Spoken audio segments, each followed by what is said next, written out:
Lawmakers still at the Capitol tonight, 7 days after session was supposed to end. Still at issue, that package of legislation which includes the property tax cap and a tax rebate for homeowners right here in our area. Our Capitol reporter Kimberly Howard is live outside the Assembly chamber.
Bill presented by the governor and legislative leaders yesterday, but county leaders like Kathy Jimeno are eager to see the details.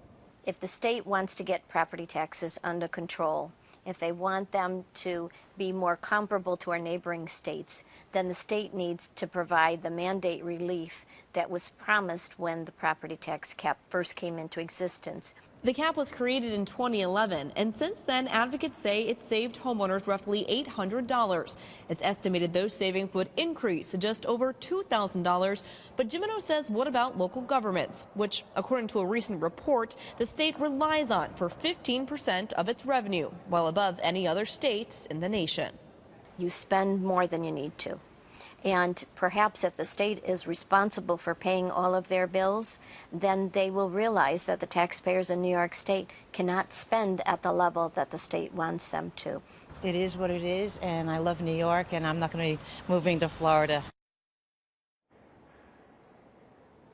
Meanwhile, there's also that $1.3 billion tax rebate in there for homeowners outside of New York City, but at this point, it's not clear how that would be divvied up. Greg? All right, so if it does pass the Senate tonight, as you say, that chamber behind you is empty right now. What's the timing there with the Assembly?